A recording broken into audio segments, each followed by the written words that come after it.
کہ رب نے کہہ دیا بے شک اللہ کے ہاں تم میں زیادہ عزت والا، تم میں زیادہ عزت والا وہ ہے جو تم میں زیادہ پرہیزگار ہے۔ علماء نے لکھا پرہیزگاری کیا ہے؟ بڑی تعریفات ہے، بڑی تعریفات ہے، مختصر جملہ کہہ دوں، فرمایا جو بندہ اپنے نفس کی سب سے زیادہ مخالفت کرنے والا ہے وہ متقی ہے۔ نہیں ملے گا آپ کو، ہاں یہ جملہ میرا نہیں ہے، متقی وہ ہے، پرہیزگار وہ ہے جو تم میں سب سے زیادہ اپنے نفس کی مخالفت کرنے والا، شہوتوں کو چھوڑ کر رب کی چاہتوں کے پیچھے چلنے والا، وہ متقی ہے، وہ پرہیزگار ہے، اور جو پرہیزگار ہے وہ اللہ کے ہاں عزت والا ہے۔ ذرا ڈھونڈیے اپنے معاشرے میں پھر کون ہے عزت والا؟ یہ باتیں ہم نے پڑھ لی، معنی بھی پڑھ لیا، تعریف بھی پڑھ لی، اور عزت کا مالک کون ہے یہ بھی پتا چل گیا، اللہ کے ہاں عزت والا کون ہے یہ بھی ہم نے پڑھ لیا۔ اب پھر تلاش بھی کرنا چاہیے۔ چلے چھوڑے، لوگوں کو چھوڑے، پہلے میں اپنے آپ کو کرے دوں۔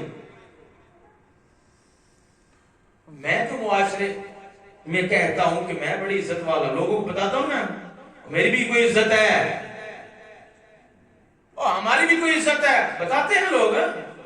میں اپنی بات کرتا ہوں، یہ نشان میں سامنے رکھتا ہوں اور اپنے آپ کو پرکھتا ہوں کہ میری بھی کوئی عزت ہے۔ کہاں؟ لوگوں کے سامنے؟ نہ۔ غوث پاک رضی اللہ عنہ فرماتے ہیں مرید کے لیے ضروری ہے کہ وہ کوشش کرے کہ میں صوفیاء کے ہاں اچھا ہو جاؤں، اللہ کے نیک بندے مجھے اچھا سمجھنے لگ جائے، میں ایسا ہو جاؤں۔ معاشرے کی چھوڑے تو بندے کو تو چاہیے کہ میں ایسا بن جاؤں کہ اللہ رسول کو میں پسند آ جاؤں۔ لوگ کیا کہتے ہیں چھوڑے اس بات کو۔ اب اس بات کو سمجھیے گا، ہم سارے عزت کے بھکاری ہیں، چاہتے ہیں کہ ہمیں عزت ملے، ہمارا وقار ملے۔ ایک جملہ کہہ دوں، ہم نے عزت کو ذلت سمجھ رکھا ہے اور ذلت کو عزت کا نام دے رکھا ہے۔ یہ جملہ میں کھول دوں تو ہم سب فارغ ہو جائیں گے، سب فارغ ہو جائیں گے۔ ہاں ہم نے خطا کھائی ہے، ہم نے دھوکہ کھایا ہے۔ اللہ کے ہاں عزت پرہیزگاری ہے، جو تم میں سب سے زیادہ پرہیزگار۔ اس سے پتا چلا اگر ہمیں عزت چاہیے تو پھر ہمیں متقی بننا ہوگا، ہمیں تقوی والا بننا ہوگا، ہمیں پرہیزگار بننا ہوگا۔ اگر یہ تعریف ہمارے ذہنوں میں اتر جائے، خدا کی قسم معاشرے کے سارے جھگڑے ختم ہو جائیں، یہ لڑائیاں فساد سب کچھ ختم ہو جائے۔ ہم نے عزت کچھ اور سمجھی ہے، نہ اللہ کے ہاں عزت کوئی اور ہے۔ اب سہارا لیتے ہیں ہم حدیث مبارک کا۔ کس کا؟ حدیث مبارک کا۔ اب دیکھیے، آپ کہیں گے یہ حدیث پاک ہم نے سنی ہے، اگر سنی ہے تو سبحان اللہ، نہیں سنی تو ایمان تازہ کیجیے۔ حضور منبر پہ جلوہ گر ہیں، حضور خطبہ ارشاد فرما رہے ہیں، منبر پہ حضور ہیں، ایک اعرابی کھڑا ہوا، ایک صحابی حضور کی بارگاہ میں التجا کرتا، یا رسول اللہ صلی اللہ علیہ وسلم بیان فرمائیے لوگوں میں سب سے زیادہ عزت والا کون ہے، عظمت والا کون ہے؟ صحابہ نے مسئلہ ہی حل کر دیا۔ سبحان اللہ۔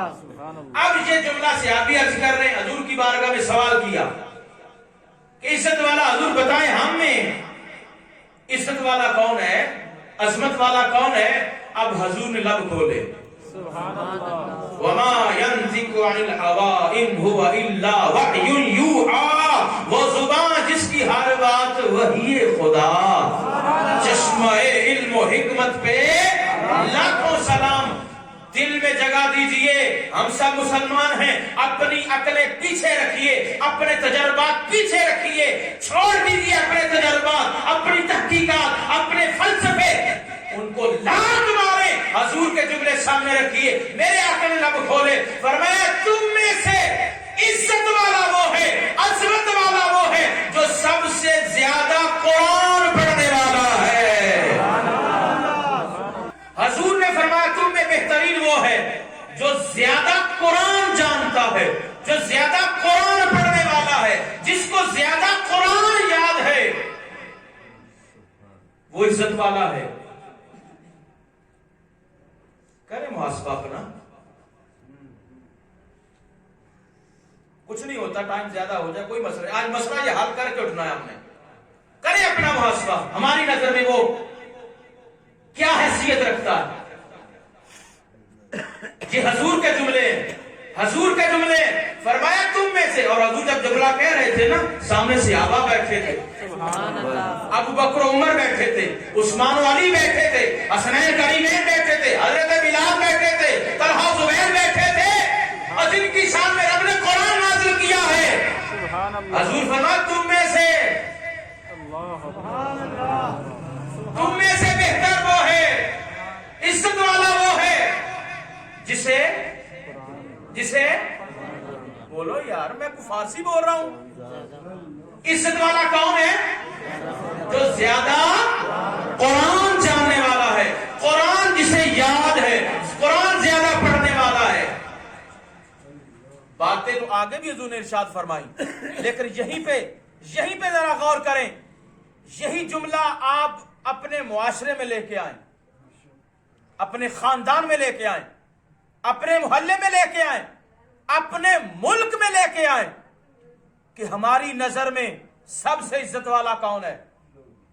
اگر قرآن عزت والا ہوتا, قرآن والا عزت والا ہوتا, جسے زیادہ قرآن یاد ہے, آج ہمارے سروں پہ حاکم قرآن والے ہوتے. ہاں, ہم پہ حکومت کرنے والے قرآن کے حافظ ہوتے, ہم کو ہدایت دینے والے قرآن کو زیادہ جاننے والے ہوتے. لیکن نہیں, ہم نے سمجھا قرآن پڑھنے والا تو مولوی ہوتا ہے, اس کو کیا پتا نظام کس طرح چلتا ہے, وہ عزت والا کس طرح ہو سکتا ہے. ہماری نظر میں عزت والا جس کے پاس مال ہے. ہاں, میں بالکل کھل کے کہہ رہا ہوں. ہاں, ہمارا عمل یہ کہتا ہے کہ ہماری نظر میں عزت والا وہ ہے جس کے پاس مال ہو, جس کے پاس خاندان ہو, جس کے پاس کثرت اولاد ہو, جس کے پاس کثرت جائیداد ہو. ہماری نظر میں عزت والا وہ ہے. ہاں, اگر قرآن عزت والا ہوتا, قرآن والے عزت والے ہوتے, تو پھر حال پتہ کیا ہونا تھا. یہ نہیں جو آج ہے. بچے نے قرآن پڑھنا ہے تو باپ نے کبھی نہیں کہا بیٹا چلو آؤ تجھے وضو کرواؤں, آؤ اچھے کپڑے پہناؤں, تیرے ہاتھ میں قرآن تھماؤں, پھر تجھ کو خود لے کے جاؤں اور قاری صاحب حافظ صاحب کے سامنے بٹھاؤں. آج تک کبھی دیکھا آپ نے؟ ہاں, بچہ سکول جانے لگا ہے, ماں بھی تیاری میں, باپ بھی تیاری میں, اچھے کپڑے ہو استری ہو رہے ہیں, بچے کو نہلایا جا رہا ہے, خوشبو لگائی جا رہی, اس کو تیار کیا جا رہا ہے, سواری لائی جا رہی ہے اور اس کو بٹھایا جا رہا ہے, اور سکول کے دروازے پہ چھوڑ کے جایا جا رہا ہے, اور ٹیچر کو کہا جا رہا ہے خیال رکھنا, دھیان رکھنا, صحیح پڑھانا, اچھا پڑھانا. یہ تو ہمارا عمل بتا رہا ہے کہ ہماری نظر میں قرآن پڑھنے والا عزت والا نہیں ہے. آپ کہیں گا سب یہ کیسی بات کہہ دی, میں عمل کی بات کر رہا ہوں. آپ کا عقیدہ ہوگا, نظریہ آپ کا ہوگا کہ قرآن پڑھنے والا افضل, قرآن جاننے والا افضل, لیکن آپ کا عمل تو یہی بتاتا ہے. ہمیں تو کوئی نہیں ملا کہ اس کا باپ لے کے آ رہا ہو,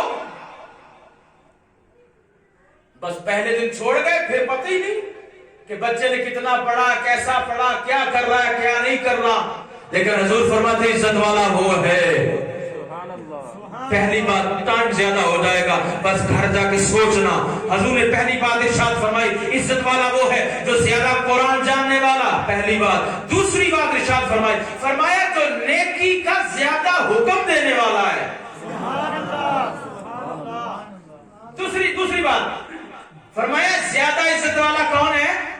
جو تم میں زیادہ نیکی کا حکم دینے والا ہے. دوسری بات تیسری بات ارشاد فرمایا تم میں سے عزت والا وہ ہے جو برائیوں سے روکنے والا. سبحان اللہ سبحان اللہ. یہ لوگ تو میں زہر لگتے ہیں جی، یہ لوگ تو ہمیں زہر لگتے ہیں. قاری صاحب شادی پہ آ جائیں. قاری صاحب کا کیا کام ہے شادی پہ؟ ہماری خوشیوں میں بھنگ ڈالنے آ گئے. بولو ایسا ہے کہ نہیں؟ کبھی خوشی سے شادی پر بھی امام صاحب کو بلایا کہ ہمارے آپ بھی چیف جسٹس ہیں، آپ ہی ہمارے مہمان ہیں مین، کیونکہ آپ ہمارے سر کے تاج ہیں. شادی پہ امام تو نظر ہی نہیں آتا، یاد ہی نہیں رہتا.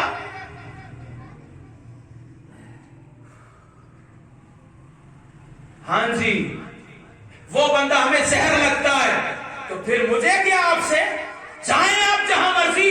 میں تو حضور کے فرمان کی بات کر رہا ہوں. حضور فرماتے تم میں عزت والا وہ ہے جو نیکی کا حکم دینے والا ہے. ڈھونڈیے ایسے لوگ معاشرے میں. کتنے لوگ ہیں جو نیکی کا پیغام دینے والے ہیں؟ حضور نے فرمایا عزت والا وہ ہے جو برائیوں کو بیان کرنے والا. یہ برائی ہے بچ جاؤ، برائی سے روکنے والا. حضور نے فرمایا وہ عزت والا ہے. کتنی باتیں ہو گئی؟ کتنی باتیں ہو گئی؟ پہلی بات زیادہ قرآن پڑھنے والا، یاد کرنے والا. دوسری بات نیکی کا حکم دینے والا. تیسری بات برائی سے روکنے والا. اور چوتھی بات یہ حضور کے جملے ہیں. فرمایا جو صلہ رحمی کرنے والا ہے، معاشرے میں خاندان میں رشتوں کو جوڑنے والا، محبت کرنے والا، صلہ رحمی کرنے والا، جن میں یہ صفات ہوں فرمایا وہ ہے عزت والے. سبحان اللہ سبحان اللہ. اب بتائیں ہم نے عزت کو کیا سمجھا؟ ہم نے عزت کہاں ڈھونڈی؟ ہم نے عزت کہاں سے لی اور کہاں سے لینا چاہتے ہیں؟ حضور کے صحابی ہرقل بادشاہ کے پاس گئے اور اس نے عزت تکریم کے لیے سونے کی کرسی پہ بٹھایا. سونے کی کرسی پہ. ان کو خبر نہیں ملی، وہ بیٹھ گئے. اچانک دھیان گیا نا کہ یہ سونے کی کرسی ہے. اٹھ کھڑے ہوئے. بادشاہ کہتا کیا ہوا؟ تمہاری عزت کے لیے، تمہاری تکریم کے لیے ہم نے سونے کی کرسی رکھی ہے. اگر دل والے ہیں نا، اگر دل سینے میں دل رکھتے ہیں اور اس دل میں حضور کی محبت ہے تو اس جملے کو کبھی ضائع نہ کیجئے. اپنی نسلوں تک یہ جملہ پہنچائیے. صحابی رسول نے کیا کہا؟ فرمایا حضور نے منع کیا ہے. سبحان اللہ سبحان اللہ سبحان اللہ سبحان اللہ. یہی بات، بس یہی بات. وہ سونے کی کرسی کتنی رقم کی ہوگی صحابی نے نہیں دیکھا. اٹھ کھڑے ہوئے، کہا حضور نے منع کیا. اگلا جملہ سنیے، اگر سینے میں دل ہے کوئی زبان خاموش نہ رہے. صحابی پتہ کیا کہتے؟ فرماتے ہیں اس شے میں عزت کس طرح ہو سکتی ہے جس سے حضور نے منع کیا ہو؟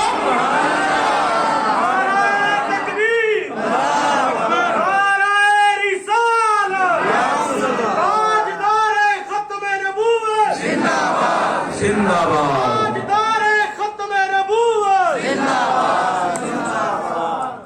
فرمایا اس شے میں عزت کیسے جس سے حضور نے منع کر دیا ہو؟ یہی بات کافی نہیں؟ جس چیز سے حضور نے منع کر دیا وہاں عزت ہو ہی نہیں سکتی. وہاں عزت ہو ہی نہیں سکتی. سنت کو کراس کر کے جب ہم جائیں گے اور عزت ڈھونڈیں گے، نہ وہ ذلت ہے. ہاں قرآن کہتا ہے ان منافقوں کو دیکھو، ان منافقوں کو دیکھو، مسلمانوں کو چھوڑ کر کافروں کے پاس جاتے ہیں اور کہتے ہیں کہ ہمیں عزت مل جائے گی.